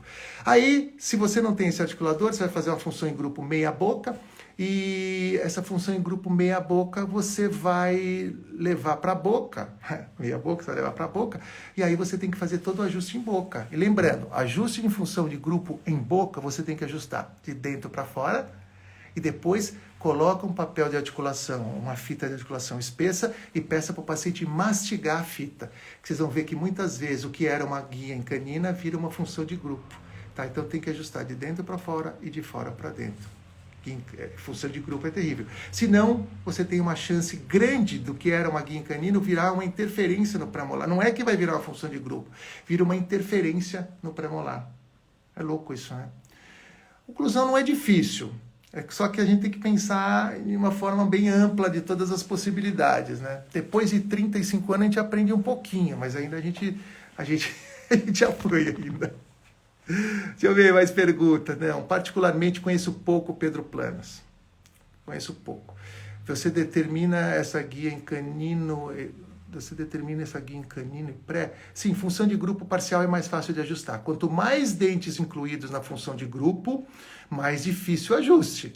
Que teoricamente a função em grupo ela é definida, ela vai de canino a primeiro molar, o segundo molar não faz parte. Na verdade, a vertente mesial, mesiovestibular, é a cúspide mesiovestibular do primeiro molar. Essa é uma função de grupo plena. Você tem a função de grupo parcial que pega sempre o canino em primeiro pré, fácil de ajustar. Canino em primeiro e segundo pré, complica um pouco mais. Quando pega um molar é bem difícil, tá? A não ser que ela seja esculpida pela natureza, como eu falei que acontece em muitos casos, né? Aí sim é uma função em grupo, mas é esculpida. E principalmente na época que a alimentação era uma alimentação mais fibrosa, uma alimentação mais arenosa, né? Que as pessoas, os nossos antecedentes, eles comiam muitas raízes e isso tinha areia, terra embutida, então era uma beleza, que aquela oclusão ficava naturalmente com desgaste de Patterson ali, perfeito, né? Mais alguma dúvida? Como é que tá, gente? Vocês tiver, eu tô seguindo aqui, na verdade a gente já passou do tempo, se o Instagram cortar a gente, a conversa foi boa. Lembrando que todos que estão participando, hoje, para quem está participando da live, vocês vão ter um desconto no livro de 15% no boleto ou de 20% no cartão de crédito. Então, na minha bio no Instagram, tem o link da editora Napoleão, que vocês poderiam aproveitar. Na verdade, o livro vocês vão ver um livro bem volumoso, ele tem 640 páginas. Obrigado, Mandia. Ele tem 640 páginas e é um livro bem denso e com uma quantidade de informações que eu julgo bem interessante, tá, gente? Então, com esse desconto de 20%, acho que vale a pena. Até eu compraria. É meio parcial, né? Mas tudo bem. Deixa eu ver se tem mais pergunta interessante aí, que vocês viram que eu fui falando. Na verdade, eu cobri grande parte dos tópicos. Se eu falar muito mais, é capaz de vocês não precisarem ler o livro, mas vamos ver aí que se tem pergunta para mim. Tem mais, gente? Legal que o número de pessoas está subindo e isso deixa a gente feliz, porque significa que a gente está falando. Obrigado, Paulo. Obrigado, Rafa Pobres, dá um show sobre ele, gratidão por compartilhar. Isso daí, na verdade, né, gente, é uma coisa louca, é compartilhar conhecimento. Qual a melhor forma de proteger uma reanatomização anterior em resina direta em um paciente bruxômado? Peraí, Jorginho, já te falo. Só falando aqui de compartilhar conhecimento. Gente, essa nossa geração... existia uma geração até antes da gente que era assim, o cara fazia um curso, ele protegia aquilo que ele aprendeu, ia para os Estados Unidos, ele protegia aquilo que ele aprendeu como se fosse algo assim, um tesouro guardado a 7 chaves, e não falava, e tinha que fazer um curso muito mega específico com ele. Hoje em dia, a gente não consegue esconder informação. Então, estou aqui não é para mentir, estou aqui para falar com vocês o que eu acho, a verdade dentro do meu ponto de vista, a verdade dentro do meu ponto de vista, porque a verdade tem a de vocês também, Tem a do outro, tem a do outro. Então, a verdade dentro do que eu estudei, né? Então, quando a gente depois não adianta esconder, porque senão vocês vão aí, vocês dão um Google, vocês vão achar todas as informações que vocês queriam, vou falar, pô, ele mentiu, ele não quis falar, uma palhaçada isso daí, né? Então a gente tem que compartilhar, eu acho que se a gente tem a oportunidade de dar aula, a gente tem que compartilhar, as pessoas precisam aprender com os nossos tripoidismo. Eu abordo o tripoidismo, sim, abordo o tripoidismo, mas eu vou abordar o tripoidismo, eu vou falar o que eu acho do tripoidismo, né? Porque tripoidismo é tudo o que eu acho que é referente a uma oclusão estática. Tripoidismo existe na natureza? Comecem a usar fitas de articulação a partir de hoje em todos os pacientes. Tripoidismo é uma invenção da escola gnatológica, uma escola que foi totalmente construída em cima de articuladores, foi construída em cima de modelos que achavam que os articuladores eram até melhores que a boca, quer dizer, o grau de precisão era maior que a boca, e chegou no momento que eles ficaram elucubrando tanto que, a ponta da cúspide não chega no fundo da fossa, então, em vez de fazer assim, vamos lá. Todos os méritos, isso aí é Everett Payne, isso é Peter Thomas, todos os méritos a eles, com a linha de raciocínio que eles tinham na década de 60, principalmente. Mas isso não existe na natureza. Na natureza são necessários contatos estabilizadores, ao menos um dente contra dente, o mais axializado possível para que a gente tenha menos vetores laterolaterais, que tirariam a estabilidade do elemento dentário. Não é necessário tripoidismo. Tripoidismo a gente vê pouquíssimo na natureza. Tripoidismo, se a gente insistir muito, a gente consegue fazer no articulador, mas a maioria dos pontos de contato obtidos por tripoidismo, quando você vai ajustar em boca, se você tirar uma perninha do tripoidismo, ele vira bipoidismo, e o bipoidismo já não é estável. É uma coisa louca. Então, não, eu facilito. Eu utilizo métodos em que a gente sabe que tem que haver pelo menos um ponto de contato, em geral, ponta de cúspide de fundo de fossa, o mais próximo possível, o mais axializado possível, com a intensidade o mais próxima possível entre todos os dentes. Tudo possível, né? Por que é possível? Porque nem sempre é possível. E nem sempre o paciente pode passar a se submeter ao tratamento que seria o ideal, porque o ideal, muitas vezes, não é possível. Deixa eu falar para você, Jorginho, é o seguinte, resina, a manha da resina, quando você está restabelecendo guias, vamos falar sério, é deixá-la um pouquinho mais espessa. Você pode usar uma resina mais resistente, eu gosto, por exemplo, da Function, acho legal para isso, não sei, você pode falar muito melhor que eu, tô aqui, eu sou curioso, hein? Deixa aquela bordinha um pouquinho mais espessa, ela tende até a quebrar menos do que a cerâmica, né? Ela tem resiliência, né? Ela tem uma elasticidade mais baixa e suporta melhor isso. E sim, se o paciente tem aquela atividade parafuncional noturna, como a gente estava falando, aí você pode utilizar a placa protetora à noite, porque senão nada resiste quando você coloca material restaurador no caminho da mandíbula. A mandíbula gosta de passear daquele jeito, gosta de fazer aquele trajeto todos os dias e todas as noites. Se você coloca algo, um obstáculo, como considerar o material restaurador é um obstáculo, aí se você coloca um obstáculo aí, simplesmente a mandíbula vai querer se livrar desse obstáculo. É isso, ela vai se livrar do obstáculo. Então tem que proteger, né? Tem que proteger, não tem como. Tô filósofo hoje, Carlinhos. Estou aqui filosofando. Não tem ninguém para me perguntar. Quando eu fui fazer essa live, o Gleison falou, eu falei, Gleison, você vai ficar fazendo pergunta? Não, você vai falando. Eu falei, eu vou ficar falando? Vai ficar falando. Então aqui, eu liguei o play aqui e tô falando. Faz mais de 1 hora aqui. Tá saindo, né? Enquanto tiver coisa para falar, a gente vai falando. Então é isso, gente. Eu acho que se não tiver mais pergunta, eu não quero cansar vocês, não. Assunto de oclusão, sexta-feira à noite vocês deviam sair, passear. Eu sei que nós estamos terminando uma pandemia, espero, né? Carol, tudo bem? Terminando a pandemia, a gente espera, pelo menos, né? E vocês não estão saindo, mas estão aqui trocando ideia com a gente. Pode fazer guia de grupo se o paciente tem bruxismo, implante, premolar? Não, isso é interessante. Na verdade, a função de grupo parcial é legal para quem tem bruxismo, para você dividir a força, como eu falei, entre o canino e o pré. Mesmo para dentado é legal. muito embora não necessária, porque o canino tem mais proprioceptor do ponto de vista teórico. Agora, fala, Rafa, tudo bem? Agora eu vou, conforme eu vou vendo, eu falando oi para vocês. Sempre que possível. Agora, fujam de contatos em guia em implantes. O problema é o seguinte, gente, toda prótese, é o grande problema, implante não tem propriocepção. O implante, você precisa apertar ele com 10 vezes mais força para que ele apresente qualquer tipo de sensibilidade, para que ele tenha a sua acuidade. Então, o que acontece? O implante, ele não é um bom elemento para fazer movimentos funcionais, porque pela ausência de proprioceptores, você não sabe a força que você está usando. Isso é maravilhoso. Uma das coisas mais importantes... Não, Paulo, isso aí eu já explico, hein? Isso é importante. Isso é importante, a sua pergunta aí. Fala, Xuxa, tudo bem? Ih, caraca, esqueci. Esqueci o que eu estava falando. Estava falando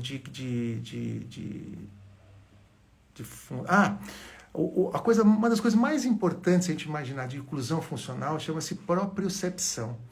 E o grande problema da reabilitação com implantes é a ausência de propriocepção, porque o paciente não sabe quanto ele está rodando de força. Então, por exemplo, protocolo é um dos grandes problemas. O paciente tem uma dentadura, não acontecia nada, coloca um protocolo e começa a quebrar dente. Por quê? Ele tem uma prótese, ele voltou, ele pode passar, com o passar das semanas e principalmente dos meses, ele volta a ter uma força muito similar à que ele tinha antes, que ele tinha na fase de dentado, e começa a aplicar força em dentes que ele não tem a mínima sensibilidade do quanto de força ele está aplicando. Ou seja, dessa forma, ele está aumentando demais o risco de ter falhas na prótese, entendeu? Então, propriocepção é absolutamente fundamental dentro da reabilitação. Quando não tem, tenta fugir. Fala, pô, mas e se o canino for um implante? Eu tento compartilhar a guia com o dente mais próximo. Em geral, por exemplo, se o canino é implante, eu tento fazer... Quando o paciente faz uma mordida suave, assim, sem força, toca só no canino. Mas aí quando eu peço para ele só no pré-molar. Quando ele morde faz um movimento lateral com mais força, aí vai sim, vai tocar no pré-molar. O pré-molar, ele tem um movimento de intrusão, da ordem aí de uns seus 28 micrômetros, segundo alguns trabalhos. Ele tem um movimento de intrusão e um movimento lateral, que é aí da ordem de mais 60 micrômetros, sei lá. E aí, então, por causa do pré-molar se movimentar, então você manda... faz com ajuste com força, toca no pré e aí já começa a resvalar no canino, você entendeu? Então, não pode carregar no canino, tem que carregar de preferência no pré-molar. Aí você vai me perguntar, mas aí tem outro professor que falou que se tiver o contato no pré-molar, vai dar problema. Eu sei, pode dar problema, mas você tem que escolher o que vai dar menos problema, porque você deixar a guia só em canino é um problema sério, principalmente quando você tem implante em cima e implante de baixo. Quando você tem de baixo, pelo menos o implante de baixo tem um pouco, o dente natural embaixo tem um pouquinho de propriocepção. Sim, para quem está chegando agora vai ficar gravado. E eu acho, como eu já falei, gente, de forma alguma, qualquer tipo de autopromoção aqui, mas tem muita informação legal, que a gente bateu um papo bem legal hoje. Paulo, não. Primeiro, é muito raro, sob o meu ponto de vista, é muito raro o paciente não acostumar com uma placa muito bem ajustadinha. É muito raro. O cara pode depois falar, eu não quis usar, porque ele não vê necessidade. Então, por isso a gente tem que ver realmente, o paciente só vai usar quando você mostrou que ele tem problema, está fraturando, está desgastando, ele está ciente do problema, para não deixar essa placa na gaveta. Não é porque ele não acostumou, é porque a placa vai ficar na gaveta porque ele não vê necessidade. Mas uma vez que ele sinta a necessidade e você tem explicado a necessidade, ele tem entendido, o que vai acontecer é que uma placa bem ajustada, ela dificilmente o paciente não se adapta. Agora, ela jamais pode ser substituída por um DIG ou qualquer dispositivo anterior, porque o dispositivo anterior, se utilizado por um período de tempo diariamente, mais do que 16 horas, se você usar por alguns dias, esse tipo de coisa, vai começar a haver uma tendência de haver processo de extrusão dos dentes posteriores, né? Porque não existe estabilidade. Então, você quer estabilidade, você precisa ter algo que contacta dente anterior e posterior. Se só contato o dente anterior, o DIG ele é utilizado como dispositivo de curto prazo para obter um relaxamento, principalmente do músculo pterigoideu lateral inferior. Dessa forma, você tem um relaxamento do pterigoideu lateral e melhora muito a sintomatologia. Então, o DIG é ótimo para você obter melhora de quadros de disfunção muscular. quadros de hiperatividade muscular, eu digo, vai super bem. Agora, paciente que não acostuma com a placa, é melhor não fazer do que... Tá? Paciente com problemas de sono, esse é um problema. Paciente com problema de sono, a gente faz a placa. A placa, normalmente, essa nossa placa, ela é uma placa que a gente busca uma posição de RC, ou no mínimo uma liberdade que o côndilo possa ir para RC, né? A gente tenta dar uma liberdade a que ele possa ir. E essa posição pode aumentar o ronco de alguns pacientes por essa mandíbula potencialmente ir para trás e obstruir ainda mais as vias aéreas, não é? Então, para esses pacientes, você precisa ser ponderado aí com exames, se ele vai usar um outro tipo de placa, uma placa reposicionadora, que particularmente eu tenho algumas questões contra ela, né? Mas realmente sono é um problema. O sono é uma potencial contraindicação de uma placa, tem que ser avaliado. Professores têm reabilitadores fazendo aumento de dimensão, falando que vai parar o bruxismo do paciente, levando a oclusão para um ponto de estabilidade com tabletop. Não, Samuel, não faz o menor sentido, tá? Quem está falando isso, atenção, tá gravado, é picareta, porque isso não é verdade. Tá aqui, tá o Escorpinho vindo, tá o Thanos, tá o Ale aqui, todo mundo que lida com oclusão vai falar, pô, não existe nenhuma literatura disso. Você trabalhar, fazer ortodontia, fazer reabilitação oral, você pode, ao final, ter aí uma melhoria de algum quadro de ATM, algum quadro de disfunção muscular, ou até uma cessação de processos aí de parafunção, mas isso pode ser temporário, e geralmente é temporário, ou seja, depois de um tempo, quando o paciente se habitua à sua nova dimensão, às novas posições dos dentes, ele tende a voltar a apertar, ou ele tende a voltar a ranger, tá? De jeito nenhum, isso não existe, gente, isso é uma falácia, eu fico nervoso quando eu ouço isso, e fico nervoso, se eu estivesse na aula, eu levanto a mão e falo, não, você tirou essa ideia, porque não sou eu que estou falando, quando eu estou falando aqui não sou eu não tenho ideia, eu sou limitado, sabe, mas eu leio, aí quando eu leio tem gente mais inteligente que fala, depois eu leio bastante, eu acredito em alguns, é assim que eu penso. Carbono digital, bom, a gente tem o TechScan e a gente tem o da Bausch também, eu acho eles estão muito precisos, eles dão não somente a localização do ponto de contato, eles dão também a intensidade do ponto de contato, o timing do contato em milésimos de segundos, tá? E deixa um diagrama muito bem especificado, tá? Muito bem especificado. Eu acho que dá dados maravilhosos, particularmente eu gosto, eu tenho o T-Scan, eu acho que tem utilidade para algumas situações, mas eu acho assim que você tem que entender de oclusão bastante para interpretar, que é tanta informação que às vezes complica, tá? Eu diria para a grande maioria, aprenda primeiro a ajustar com diferentes fitas de articulação, e a partir do momento que essas fitas de articulação você domina o ajuste, o paciente tem conforto, você não tem problemas de fratura, você não tem problema de queixas, de conforto, os seus trabalhos estão durando, não estão desgastando, não estão, sabe, aí você, pô, estou ajustando bem. Aí, posso melhorar? Pode melhorar sim. Gente, não dá para, às vezes eu estou falando, eu não consigo ver e passa algumas perguntas aí que até são interessantes, mas eu não consigo ver.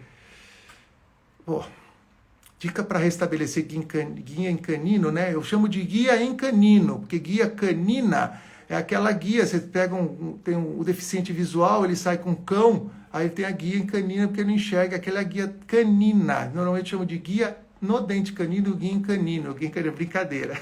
Precisa, né? Sexta-feira. Classe 2, normalmente, ele vai fazer a guia em canino na vertente distal do canino, não é? A vertente distal do canino tem um vetor distalizante do côndilo, o que aumenta muito. Ortodontia? Sim, ortodontia alivia, claro, porque a ortodontia é um desprogramador diário, né? Claro, Adalberto, um abraço. Puta, é que é tanta coisa, agora eu esqueci. Então, o classe 2, na verdade, é um paciente que ele tem a guia em canino, né, na sua vertente distal, que por isso que muitas vezes tem problema de ATM, tem maior tendência a ter problema de ATM, porque é um vetor distalizante aí de côndilo de lado de trabalho, que não é ruim. Geralmente, não é difícil fazer guia em canino nele. Na verdade, acho que restabelecer guia com resina é muito tranquilo. Você pode até trabalhar com ela plástica, vai trabalhando o que você acha, se você puder ensaiar no articulador, melhor ainda, mas você pode trabalhar ela de certa forma, quando você posicionar ela certinha ali, para você ter certeza, antes da polimerização final, lembra, é adesão em esmalte, você pode pedir para o paciente, fecha ali, Aí vai ficar esculpida toda aquela palatina que depois se refina. Não é nada muito complicado, não precisa fazer. Se eu faço aumento de guia canino com isolamento absoluto, ouçam, não, claro que não. Eu preciso de ver, de checar aquela oclusão. Ah, mas vai molhar? Não vai molhar, está tudo isolado e está tudo aderido. Aquele momento de você fechar, eu só quero esculpir aquela superfície palatina ali bem apertadinha para que eu possa depois tirar um pouco e ajustar. E acredite, essa adesão não vai ter problema nenhum. Você faz, como você faz no ajuste dos dentes posteriores no dente implante? Isso aí tem no capítulo de ajuste oclusal, mas basicamente é assim, você tem que ajustar. Diz em duas formas, você ajusta com fitas de articulação de espessura diferente, lembrando que o dente posterior intrui no alvéolo 5 micrômetros, ao passo que o dente natural intrui 28, ou você ajusta com força de mordida leve e depois força de mordida intensa. O ideal é que na força de mordida intensa, o contato sobre o implante tenha a mesma intensidade do contato sobre o dente. Isso é muito legal de fazer no TechScan, tá? Vocês me perguntaram, isso no TechScan é super legal de fazer, porque o TechScan te dá em números, te mensura isso exatamente o quanto você tem de pressão, de tensão sobre aquele dente. Muito interessante, né? Quais são as suas objeções para placas reposicionadoras? Bom, placa reposicionadora teve o seu auge nos anos 80. Teve o seu auge com pessoas que querem sair recapturando disco, reposicionando, recapturando disco, esse tipo de coisa. Eu acho pouca utilidade para isso, porque muitas vezes o disco se recaptura e volta. Eu acho que placa reposicionadora ela tem uma indicação muito interessante. A placa de ronquiapneia é uma placa reposicionadora, né? com uma funcionalidade para ser utilizado para ronquiapneia, para a apneia do sono, digamos assim. E eu acho que a placa reposicionadora é muito interessante quando o paciente chega com trauma de ATM, esse trauma de ATM pode ter sido um trauma, compressão dos tecidos retrodiscais, ou quando você comprova que a dor da DTM, tem aqui gente que entende mais do que DTM no grupo, que a dor da ATM, ela está ligada a vetores distalizantes do côndilo. Isso a gente percebe no exame clínico, mais uma vez falando. A gente tem que perceber o sintoma que o paciente está percebendo. Olha só que interessante. O sintoma funcional do paciente está relacionado ao vetor de cargas que ele tem no sistema estomatognático. Então, se existir um vetor de cargas muito intenso para superior ou principalmente para posterior, pode dar problema nas ATM. Então, você fala, então é isso que está acontecendo. Vetores distalizantes. Vou eliminar isso. Numa fase muito aguda que dói muito, você anterioriza a mandíbula e faz, por exemplo, uma placa reposicionadora para você dar condições daquele tecido retrodiscal se reparar. Então, quando isso acontece, você pode, aos poucos, transformar uma placa reposicionadora por meio de ajuste numa placa estabilizadora. Então, você vai tirando as vertentes que estavam anteriorizando, você consegue ir cada vez mais para a posição de RC. Aliás, esse é um tema muito importante que eu diferencio também no livro, tem um capítulo. Eu diferencio RC, de postura cêntrica adaptada, de posição de tratamento. A placa, nesse caso, ela é utilizada numa posição de tratamento. Aí, conforme você vai ajustando, ela volta. Você vai trabalhar, de repente, com uma postura cêntrica adaptada, que é o côndilo, o disco está alterado em sua morfologia, porém funcionalmente estável, né? Funcionalmente estável, sem dor, sem sintoma. Placa de apneia utilizada a longo prazo. Esse é um problema, claro, a placa de apneia, essas placas reposicionadoras, que é o grande problema, né?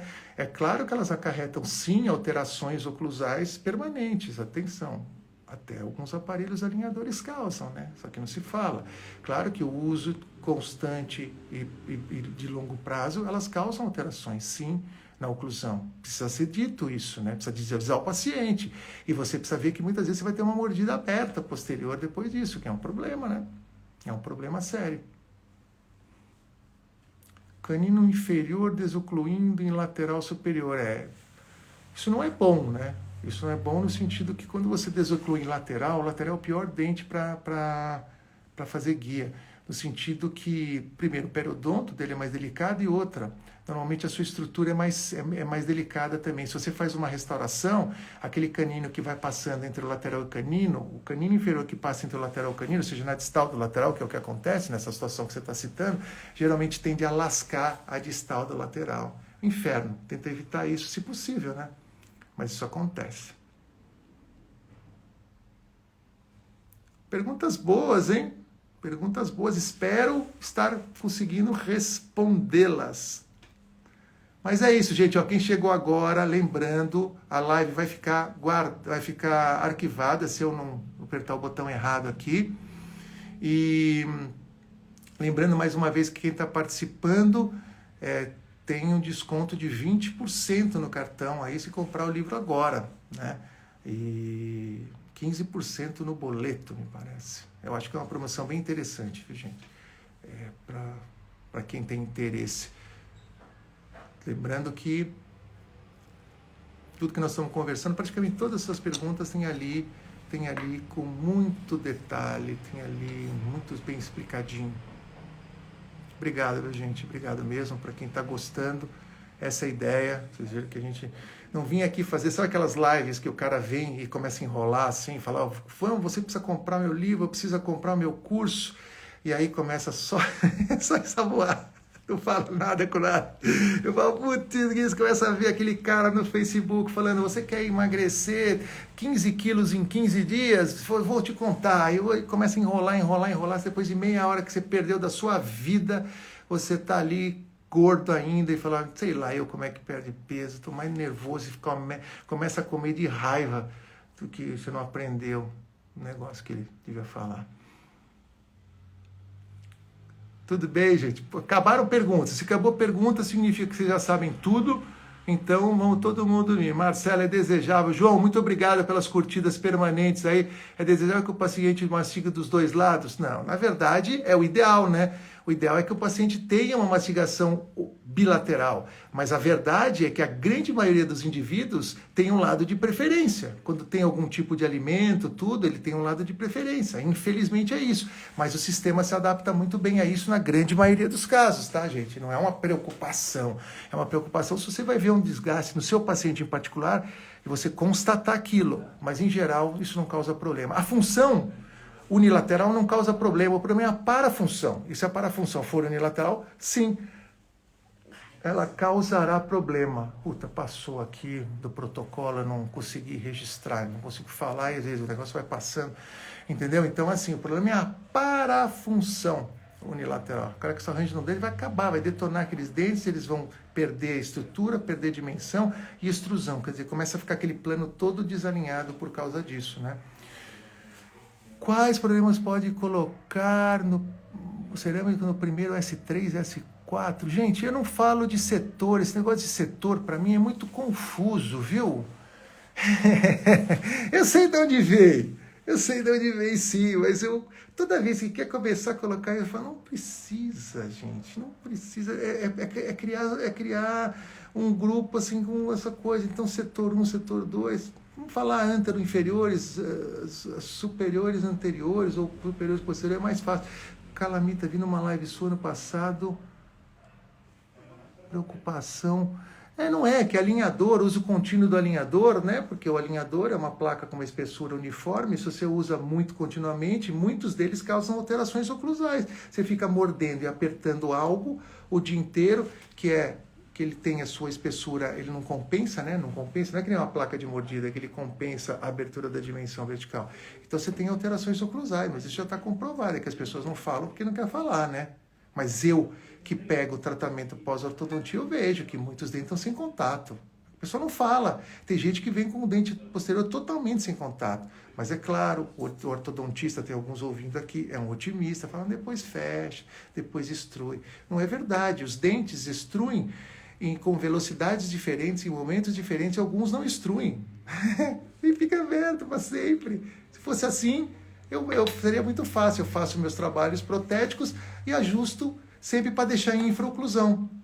Seria super fácil, minhas consultas seriam bem rápidas. Eu deixo em infraoclusão, depois vai extruir mesmo, o contato volta. A hora que não volta, o dente extrui para onde ele quer, falta estabilidade, ele vai para onde está mais fácil. Se ele quiser, às vezes ele não vai. Então não pode, né, gente? Tem que ter estabilidade. Se eu considero as placas oclusais mistas, essas mistas aí, segundo molar é impressionante. Acontece muito no segundo molar. Essas placas mistas eu acho ok, é uma coisa nova. Eu fiz aí para mim, para experimentar. ela é confortávelzinho para inserir, para sair, mas, gente, ela dura pouco, não tem vantagem nenhuma, não. Uma placa bem feita, o problema é que você tem que mandar num laboratório bom que duplica modelo, ou que faz ela fresada, que aí você encaixa ela perfeita, não dá trabalho nenhum, não. Ajuste, arranjo, oclusão e protocolo, quando em resina, sim, de preferência, eu já falei, né? Em resina eu prefiro distribuir a força entre pré entre o canino e o primeiro pré. A cerâmica, se não tiver parafunção só no canino, se tiver parafunção canino e pré. Em geral, eu prefiro, se você me perguntar, eu prefiro fazer protocolos de resina. Vai falar, por quê? Porque resina é fácil de corrigir, dá problema. Cerâmica é uma maravilha, o custo é legal, você ganha mais dinheiro, mas se der um problema, a forma de refazer também é bem complexa, né? Isso implica, às vezes, refazer todo o trabalho. Então, toma cuidado com o protocolo de porcelana. Ele é o trabalho mais crítico que nós temos na reabilitação. O professor faz mais encerramento. Eu faço os dois iguais, não sei te dizer. Faço muito encerramento analógico, muito trabalho digital também. Uma dúvida, em paciente adulto com guia em função de grupo, onde vamos trocar a DVO? É melhor manter? Não. Quando você vai mexer atenção, parece que está confundindo um pouquinho os conceitos. Se você vai mexer na DVO, teoricamente você vai ter que mexer em todos os dentes de pelo menos um arco. Certo? DVO você não consegue mexer em alguns e não em outros. Vamos imaginar todos os dentes de um arco. Então vamos imaginar que seja o arco superior, né? De um arco pelo menos, porque você tem que aumentar, não dá para aumentar uns e não aumentar outros. Então se você aumenta do superior, transforma a sua guia em função de grupo em uma guia em canina, porque é mais fácil de ajustar. Lembra, você está fazendo uma nova oclusão, e é difícil ajustar uma nova oclusão em função de grupo, como eu já falei aqui. Então é melhor você reconstrói a oclusão nova numa função de grupo com todos os benefícios que tem. Reconstrói a oclusão nova com uma guia em canino com todos os benefícios que tem uma guia em canino de facilidade, de efetividade, né? Desdentados parciais portadores de PPR. Como conduz o uso de placa estabilizadora oclusal? Com ou sem prótese? Depende muito. Atenção, a sua pergunta ela parece simples de responder, mas não é. Quando você tem PPR num dos arcos, você precisa usar a placa no arco que melhor estabilizará o seu dispositivo. Se você tiver poucos dentes, uma classe 1 de Kennedy no inferior, por exemplo, não dá para usar a placa aí. Você vai usar quase que um front platô. Mas se no superior, por exemplo, tiver um protocolo, alguma coisa, você vai usar no superior, entendeu? Então você usa a placa no arco que proporcionar maior estabilidade a ela. Bom, saludos do Equador. Em breve está saindo o livro também em espanhol, em breve em inglês também. O pessoal do inglês não está entendendo nada aqui, tudo bem, né? Mas é só para lembrar. Gente, então eu acho que nós estamos aqui falando já, nem sei, espero que possa gravar. Vou deixar gravado no começo aí, eu já comecei falando muita coisa de como a parte de planejamento do livro, depois eu falei de oclusão, agora nesses momentos aqui finais, falando muito de oclusão, né? De dúvidas. Vocês estão vendo que as dúvidas de vocês basicamente estão relacionadas à oclusão, realmente onde tem muita dúvida. Por que preconiza a colocação dos implantes em protocolo? Ixi, passou. Digamos que tenhamos um exterminado. Eu sempre prefiro a placa superior, tá? Se você tiver, eu prefiro. É mais fácil ajustar e mais fácil estabilizar. Paciente com PT e bruxismo. Paciente com PT e bruxismo é interessante, gente. Paciente com dentadura, se tem bruxismo, principalmente apertamento, faça um reforço metálico interno. É uma barra interna que fica sobre os dentes, tá? É uma barra que fica sobre os dentes, que dá um reforço nessa prótese, senão ela tende a quebrar no meio, de tanto que o paciente aperta. Então, pacientes com total que tem o bruxismo, lembra de fazer um reforço com uma barra interna. Obrigado, mãe. Vai dormir já? Lembre-se de fazer essa barra interna, tá? Agora, a outra alternativa é esse paciente você pedir para ele dormir sem prótese total. Aliás, só um parênteses, a pergunta não foi essa, mas assim, a melhor coisa do mundo é o paciente dormir sem a prótese total. Porque a prótese total, o exemplo que eu dou é, você dorme de sapato ou sem sapato?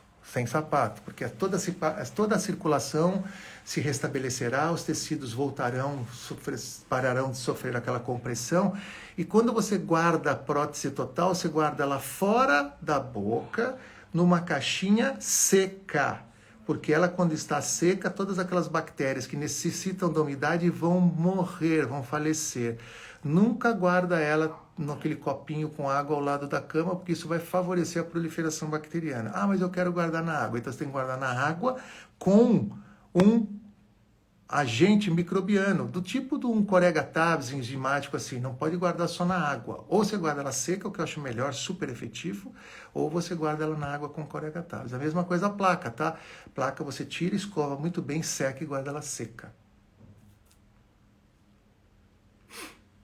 Não, o problema de protocolo é o seguinte, na verdade, protocolo de resina. O problema de protocolo é sempre um problema quando você tem materiais diferentes, sim. Se você tem protocolo de resina em cima e dentes inferiores de dentes naturais, resina é um grande problema. Onde você tem dente natural vai desgastar mais o protocolo, onde você tem menos vai desgastar menos. Pode sobrecarregar, dependendo do caso, o dente anterior, pode sobrecarregar, dependendo do caso, o elemento posterior. O maior problema é dissimilaridade, materiais diferentes no arco superior do materiais diferentes do arco inferior. Ah, sim, Luciano. Material de registro ideal é o seguinte, na verdade a técnica é mais importante que o material, tá bom? A técnica é mais importante que o material. Se você usa um material bom, com custo elevado, do tipo silicone, que eu acho ótimo, lembra, você tem que aparar muito bem, porque o silicone copia tão bem as superfícies oclusais, tem um desenho muito legal no livro sobre isso, bem legal, deixa eu ver se eu... Putz, aqui agora é complicado. Sobre isso. Então você precisa, depois que você faz o registro com silicone, que eu acho que é o melhor material, analógico, né? Eu gosto muito de scanner, tá? Muito de scanner. O scanner é bem preciso, bem preciso. Se você usa o silicone, um Occlufest, por exemplo, eu gosto muito do Occlufest, eu gosto mais ainda do Futar D, e o Obite também é legal. Os 3 que tem no Brasil, eu acho. Lembra de aparar muito bem para ele ter estabilidade, não ter aquele efeito mola. Cera dá para usar, principalmente as ceras importadas são melhores, citando Delar, Denar, Moico, Integra Mutex, né? Eu acho que vai muito bem. E pattern, quando você tem infraestrutura metálica, o pattern é maravilhoso, né? Você põe naquele coping, você põe naquele protocolo, o pattern é show. Então, basicamente, são esses materiais. Na maior maioria das situações, eu uso o Occlufest, que tem no Brasil. Sim, pessoal do Paraguai, está chegando, o livro está sendo traduzido bem rápido para o espanhol, tá? Não, pastaose, gente, pastaose não, para registro não. Faz uma puta lambança, é absolutamente desnecessário. Pastaose eu ainda gosto, acreditem, para fazer moldagem funcional de prótese total. Eu ainda gosto de moldar as bordas com Godiva de baixa, e ainda gosto de complementar com ose, fica show, material hidrofílico, copia super bem, passivo, legal pra caramba, eu gosto demais, muito mais que silicone, muito mais. Silicone é hidrófobo, né? Não copia, não é que não copia, não flui, não fica, não tem aquela compatibilidade com tecidos, acho melhor. Agora, não precisa, essa técnica, eu até descrevo no meu livro, mas faz uma lambança, a pasta zinquenólica demora demais, registro para ser preciso tem que ser rápido, por isso que os materiais hoje, eles tomam presa em menos de 1 minuto. Você tem que estabilizar e tomar presa. Não dá para ficar... Gente que faz registro com Optosil, com material pesado, silicone, não dá, porque a boca fica se mexendo. A boca fica se mexendo, que registro é esse? É absolutamente impreciso. Funciona não. Tá bom? Gente, mais uma vez, muito obrigado pela atenção de vocês. Estamos aqui ainda mantendo o número de pessoas que começaram com a gente. Fico super feliz de poder compartilhar um pouco que está no livro. Mais uma vez, a ideia é até vocês aproveitarem a promoção de 20% que está aí do livro, Jabá da Editora Napoleão, tá bom? Nós vamos estar muito aí por aí, eu vou estar circulando bastante, eu tenho curso aqui em São Paulo, tenho curso em outros locais do Brasil, para quem quiser conversar comigo pessoalmente, tá? Tem um curso em São Paulo agora mês que vem, num ótimo laboratório Kion, um laboratório padrão internacional, tipo que tem na Alemanha, tem aqui, gigante, com 2.000 metros quadrados, a gente vai fazer os trabalhos lá, vou, por exemplo, escanear, já vão fresar na hora, vocês vão ver fresando, vai sair da fresadora, vamos desinfetar, vocês já vão vendo eu instalando, ajustando, dig, digital, placa digital, desprogramador anterior, vai ser bem interessante esse curso, tá? E depois, segundo semestre, também em alguns outros pontos do Brasil e de fora aí. Tá bom, gente? Muito obrigado pela atenção. Vou tentar aqui deixar gravado, espero não apertar o botão errado, como eu falei, acho que foi uma live bem legal. Agradeço muito a atenção, muito obrigado. Vamos dormir. Bom final de semana a todos, tá bom? Até mais. Tchau, tchau. Como é que faz aqui agora? Caraca. Pera aí. Abraço. Vou tentar aqui, eu vou apanhar.